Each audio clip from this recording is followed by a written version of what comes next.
ඔයාලට හම්බ වෙලා තියෙනවා නම් බුදුරජාණන් වහන්සේ සරණ යන්න, ධර්මයේ සරණ යන්න, සංඝ රත්නයේ සරණ යන්න. එතනින් නම් අයින් වෙන්න එපා. ඒක නම් නැති කරගන්න එපා. කරදර එනවා. ඇත්තටම කරදර එපා කියලා නෙවෙයි. අද ඉඳලා පුළුවන් නම් ප්‍රාර්ථනා කරන්න. කරදරවලට මුහුණ දෙන ශක්තිමත් හිතක් මට ලැබේවා. ශක්තිමත් හිතක් මට ලැබේවා. නැන්දම්මාගෙන් මට කරදර එපා කියලා නෙවෙයි. නැන්දම්මාගෙන් එන සියලු කරදර දරා ගන්න හිතක් මට ලැබේවා. ස්වාමියා එපා කියලා නෙවෙයි. ස්වාමිවරු මේ මිනිස්සු එපා කිව්වොත් තව කෝටි 350ක් තව පිරිමින් දැනන මනුස්ස ලෝකේ. මේ සතා සිව්පාව අතර පිරිමි අය කොච්චර ඇතිද? මෙයා විතරද නරක? මෙයා විතරද ඔයාට අප්පිරියා? මේ කෝටි සංඛ්‍යාත පිරිමි අතරින් ඊළඟට මුණ ගැහෙන මිනිස්සු අප්පිරියා වෙන්න බැරිද? අපි හොඳ පිරිමියෙක් හොයන එක, හොඳ බිරිඳක් හොයන එක හරියට අර බ්‍රාහ්මණයා පුතෙක් පැතුවා වගේ. පතන්න දුවෙක්ම ඉපදුණා. අපි බල ප්‍රාර්ථනා කරන ඒ සැනසෙල්ල එහෙම මේ එපා කිව්වට එයා එපා වෙයි. තව එක්කෙනෙක් එනවා. පැහැදිලිද මම මේ කියන්නේ? පතන්න දරා ගන්න පුළුවන් හිතක්. සංසාරේ ධර්මය අවබෝධ කරගන්න විශේෂම හැකියාවක් තමයි වගකීම් දැරීම. අම්මා කෙනෙක් විදිහට වගකීම් දරන්න, තාත්තා කෙනෙක් විදිහට වගකීම් දරන්න, මේ හිත ශක්තිමත් කරගන්න. ශක්තිමත් හිතට බුදුරජාණන් වහන්සේ මුණ ගැහුණොත් ඔබට මේකෙන් එතර වෙන්න පුළුවන්. දුවෙක් විදිහට, පුතෙක් විදිහට වගකීම් දරන්න. අම්මලා මට මෙච්චර වියදම් කරන එකේ, තාත්තලා මට මෙච්චර වියදම් කරන එකේ, මෙච්චර පන්ති යවන එකේ, මෙච්චර මම මහන්සි වෙන එකේ මම මේක අපතේ යන්න දෙන්නේ නැහැ කියලා ඒ අම්මලා තාත්තලා වියදම් කරන එකේ වගකීම ගන්න. එක්කෝ එයා හොඳට විභාගය කරන්න ඕන. ඒක බැරි වුණොත් කෝස් එකක් හරි කරන්න ඕන. මොකක් හරි පාඨමාලාවක්. ඒත් බැරි නම් මොකක් හරි වෘත්තියකට යොමු වෙන්න ඕන. වගකීමක් නැතුව ඔහේ පඬරැල් වගේ පාවි ඉන්න එපා. මොකක් හරි වගකීමක් ගන්න. සමහරට ලොකු ස්වාමීන් වහන්සේ අපිට මේ ධර්ම ප්‍රචාරයට අපිව යෙදුවේ නැත්තම්, ඒ වගකීම තිබ්බේ නැත්තම්, මහානකමේ අවශේෂ වගකීමුත් අපිට දරන්න බැරි වුණා නම් සමහරලාට අපි මෙතන නැහැ. ඒක අපි නොදන්නවා වුණාට අපිව ජීවත් කරවනවා වගකීම් වලින්. ඉතින් වැඩි ඕනේ සමහර ප්‍රශ්නවලදී ඔයාලා මැරෙන්නේ නැතුව හිටියේ. ඔයාලා මැරුණොත් දරුවන් යන කලදසාව. ඒ ඔයාලා දන්නේ නැති වුණාට ඔයාලා ජීවත් කරවලා වගකීමකින් දරුවෝ ටික බලා ගන්න ඕන. මොන් අසරණ කරන්න හොඳ නැහැ. තනි කරන්න හොඳ නැහැ. ඒ වගකීම ගන්න. මල් ගෙදරක මගුල් ගෙදරක වගකීම ගන්න. වලම් පිඟන් හොදන එකේ වගකීම ගන්න. ඕන එකේ කරගනින්න කියලා දමල ගහලා යන්නේ නැතුව මම මේක කරන්න ඕන කියලා. ඒ වගකීම හරියට ගත්තොත් එහෙම එයාට මහානකමක් ලැබුණොත් මහානකමේ වගකීම හරියට කරනවා. දැන් ඔය බලන්න ගෙදර උයන පිහින කෙනා පිට ගෙදර ගිහිල්ලා අනේ මම පාඩුවේ ඉන්නවා කියලා ඉන්නේ නැහැ. ලුණු ගෙඩියක් හරි සුද්ධ කරනවා. ඒ කියන්නේ එයාගේ අභ්‍යන්තරයේ තියෙනවා ඒක යමක් කරන ගතිය, නිකන් ඉන්න බැරි ගතිය. අන්න ඒ වගේ කෙනෙකුට මහානකමක් හම්බුනොත් එහෙම මහානකම කරනවා. හරියට මහානකම කරනවා.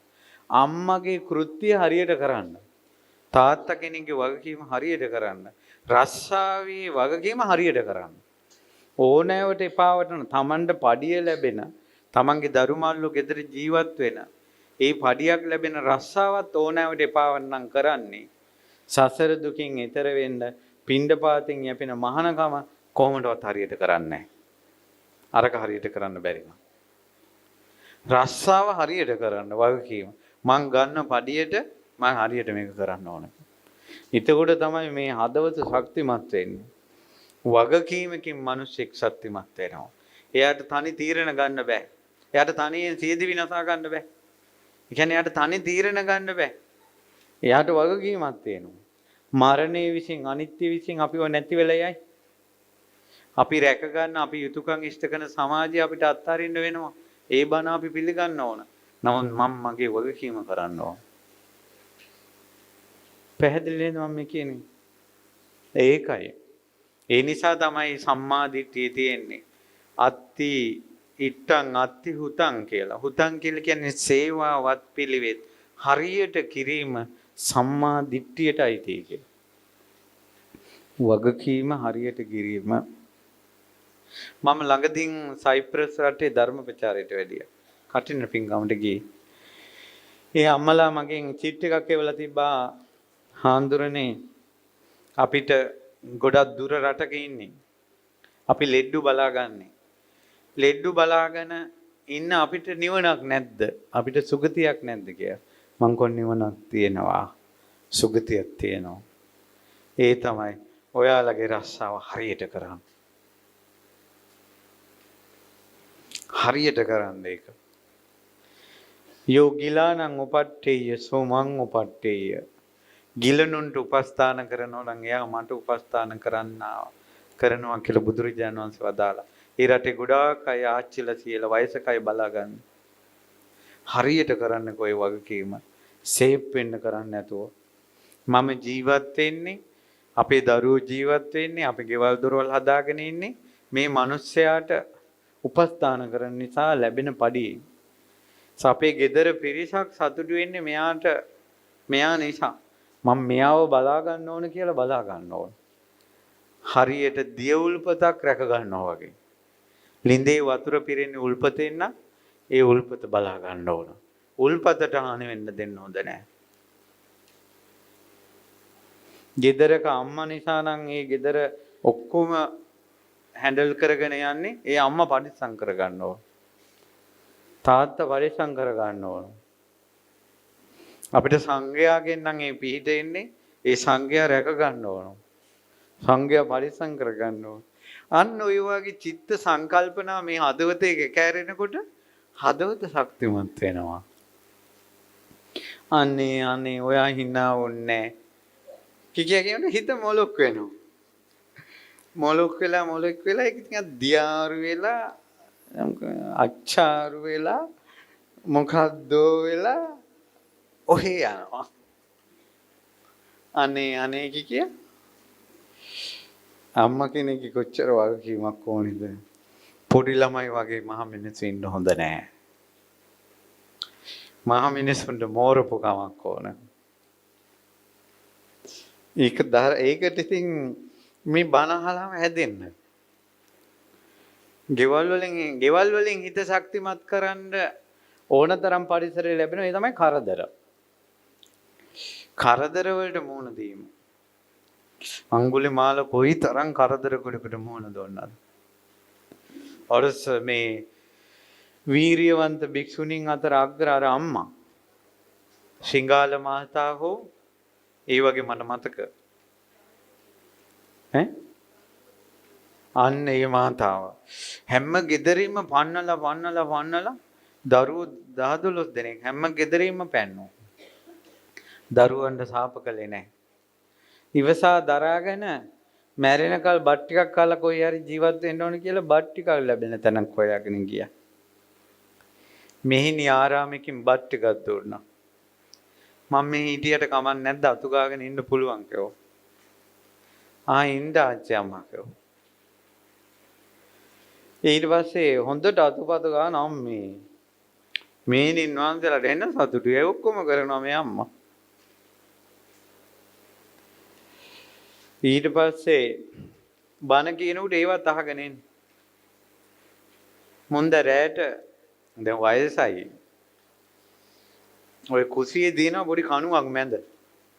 ඔය කණුව අල්ලගෙන අර කියපු බණ හිතා කණුව වටේ සක්මන් කරලා ඔතනම බුදියා ගන්නවා පැය දෙකක් විතර. උදේ පාන්දර නැගිටලා වතුර උණු කරනවා. ඔක්කොම අතු ගන්න වේවුල අතු ගන්න. මේනෙන් වංශලත් උදව් කරනවා. ඇහුවා මාව මාන කරන්නකෝ කියලා. දැන් ඔයා වයසයිනේ කියලා කිව්වා. අනේ මාව මාන කරන්නකෝ මම මේ ටික ඔක්කොම කරගෙන ඉන්නවා. මාන කළා. අර පරණ විදියටම අතු ගාගෙන වතුර උණු කරගෙන රැයට අර කණුව වටේ භාවනා කර කර දවසක් මේනින් වහන්සේලා වැස්ස කාලේ කිව්වා මේනිය වතුර උණු කරන්න අර වයසක දැන් මේනින් වහන්සේ ලිපට දර දෑවා වතුර මුට්ටිය ගෙනලා තිබ්බා ජොග්ගෙන් ජොග්ගෝ වතුර පිරෙව්වා පරිසරයේ වැස්සත් එක සීතලයි කරන වැඩ සීයෙන් කළේ පහසුවක් ආව හිතට එහෙම ඉඳගත්තා ලිප ළඟ ඊට පස්සේ හිත එකඟ කළා දහම වැටුණා අරහත්ත්වයටපත් වුණා අරහත් සුවේ විඳිනවා මේනින් වහන්සේලා වැස්සෙන් ගොඩ වුණා කුසිය ගාවට ඇවිල්ලා වතුර හරිද කියලා ඇහුවා සද්දේට සමාධියෙන් නැගිට්ටා හරි මේනින් වහන්සේ කියලා කිව්වා දැන් ලිප පත්තු කළාද නෑ මේනින් වහන්සේලා වාජන අරන් ආවා වතුර ගොජ ගොජ ගාලා නටනවා ලිපේ ගින්දරත් නෑ ඉර්ධිමත් භික්ෂුණී අර මේනින් වහන්සේලාට කලින් නිවන් දැක්කේ කවුද අර බැට කාපු අම්මා බැට කාපු අම්මා කරදර විඳින්න ඇත්තරම මේ දුක් කරදර නැති ජීවිතය පැතීම ධර්මයට එකඟ නැහැ. දුක් කරදර වලින් නිදහස් වීමට නිවන පැතීම ධර්මයට එකඟයි. ඒක දෙන්නේ එක්කෙනෙක් බුදුරජාණන් වහන්සේ දෙන්නේ යම් දෙයකින් ධර්මය. ඒක දරාගෙන ඉන්නේ සංඝයා. ඒ දායාදේ ගන්න මෙතන දෙන්න ඕන දරා ගන්න පුළුවන් හිතක්. මහානකමත් ලේසිනේ. දැන් අද කාලේ ගැන පැත්තක තියමු. ඒ රහතන් වහන්සේලාගේ යුගයේ දැන් අපේ අනුරුද්ධ තෙරුන් මාලිගාවෙන් බැහැලා පැවිදි වෙලා මහාන වුණාට පස්සේ ගහක් යඩලා. වටේට සේවකයෝ නැහැ. අන්තපුරයක් කවුරුත් නැහැ. තුන් සිවුර විතර මඳුරුව කොච්චර කනවද? හැබැයි උත්තමය සංසාරේ පුරුදු කරලා තිබ්බා. මොකද්ද? දරා ගැනීම. දරා ගැනීම. දරා ගැනීම. පුරුදු කළා. මඳුරුව කද්දින් ඉවසනවා. ඊට පස්සේ වැස්සෙන් එන කරදර ඉවසනවා. දැන් මේ වැස්සක් පිට මේ වැස්සට පුළුවන් ද බැරිද මිනිස්සු චංචල කරන්න? අද නම් බන තියනවා තමයි. ඕක ටීවී එකෙන් හරි බලනවා අප්පා බෑ. වැස්සාද. ඒ නිවන් දකින්න යන කෙනා වැස්සට ඔරොත්තු දෙනවා. අවුවට ඔරොත්තු දෙනවා. පැහැදිලිනේ? හැම දෙයකටම ඔරොත්තු දෙන්න පුළුවන්. මට ඒක කොහොමද කියලා මම ගොඩාක් විස්තර කරගන්න තේරෙන්නේ. අර අපේ ධර්ම දේශනා මාලාවක් කියන උපාය කුසල කියලා. පැය භාගී ධර්ම දේශනා. ඒ ධර්ම දේශනා ටික බුදුරජාණන් වහන්සේගේ උපදේශ. ඒව ටික ටික අහනකොට හිත ශක්තිමත් කරගන්න පුළුවන් වෙයි. අන්න ඒ වාගේ කෙනෙක් පටිච්ච සමුපාදේ විමසනකොට පංච උපාදානස්කන්ධේ විමසනකොට චතුරාර්ය සත්‍ය විමසනකොට ඒ උතුම් දේවල් විමසනේක වරොත්තු දෙනවා ඒ හිතට. දැන් අර බමුණ ඉස්කෝලේ ගිහිල්ලාද? අකුරු ශාස්ත්‍රය දන්නවද? දැන් අර ගෑණිගෙන් බැනුම් අහගෙන ඉන්නවා කියනකොට අහගෙන ඉන්න කෙනාට හිතෙනවා ඔගිරි දෙකක් කනට දුන්නේ නැතියි කියලා. ඒ වගේ සටන් කලාවක් දන්නේ නැහැ. ඒ වගේ සටන් කලාවක් දන්නේ නැහැ. ඇතුලේ එක ශිල්පයක් තිබ්බා. මොකද්ද ශිල්පේ? දරා ගැනීම. දැන් 18 කලා ශිල්පම දන්නවා ඔයාලා. ෆෝන් එකේ මේ කොල්ලන්ගේ තියෙන ඇප් ගොඩ හැම ඇප් එකකින්ම ශිල්ප දක්වනවා. ඇතුලේ නෑ මොකද්ද? දරා ගැනීම. අම්මා සැර කළොත් කඩාගෙන වැටෙනවා. තාත්තා සැරකළොත් කඩාගෙන වැටෙනවා. ෆෝන් එකේ බැටරි ලෝ වුණොත් මේ මොන කේල් මහද්ද කියලා කඩාගෙන වෙනවා. ඉන්ටර්නෙට් එකේ සිග්නල් වැඩ කරන්නේ නැතුව මෙහෙම ග්‍රවුමක් ගන්නකොට කඩාගෙන වැටෙනවා. ස්ප්‍රීට් එක මදි කියලා. පොඩි දෙයින් අපි සැලෙනවානේ නේ. ඇත්තටම අපි මහ ලොකු මිනිස්සු විදිහට හිටියට මේ ඇතුළ කොයි වගේද නේ? දෙවිවරු කෙනෙක් දිහා බලනකොට දෙවියන් පේන්නේ කයද හිතද? එතකොට පුංචි ළමයි ටිකක් තොඳුල් මිනිස්සු ටිකක් දෙවියෝ දකිනවා ඇති. බුදුරජාණන් වහන්සේ එතනින් එහාත් මේ සත්‍යය දකිනවා. ඒ නිසා බුදුරජාණන් වහන්සේට වංචා කරන්න බෑ.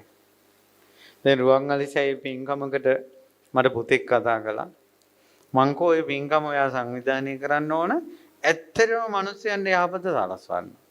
නිකම් බැනර් පෝස්ටර් ෂෙයා කර මිනිස්සු ගොඩක් එකතු කරගෙන නිකක් චූන් වෙන අදහසෙන් බෑ. මොකද රුවන්වැලිසෑය වැඩි ඉන්නේ බුදුරජාණන් වහන්සේ. බුදුරජාණන් වහන්සේට වංචා කරන්න එපා. මං කෝ මම වංචා කරන්න කැමති නෑ. ඔයත් වංචා කරන්න එපා බුදුරජාණන් වහන්සේට. ඇත්තටම ඔයා මේ බණ සංවිධානය කරන්නේ මේ මිනිසුන්ට යහපත සලස්වන්න නම් යහපත විතරයි. මට ඔලු ගෙඩි ගණන් කරන්න ඕනේ නැහැ. මිනිස්සු මෙච්චර 1000ක් හිටියා මෙච්චර 1000ක් හිටියා ඒව නෙවෙයි ඕනේ. ඒ ඔයා සලස්වන්න හදන යහපත මම කොහොමද දෙන්නේ කියන වගකීම මම ගන්නවා. ඔයත් ඒ අවංක වගකීම ගන්න. අනේ ආන්දරනේ ඒ සත්භාවයෙන්මයි මම කරන්නේ. කොහොමද කොහෙනම් මම ආශිර්වාද කරනවා ඔයාට.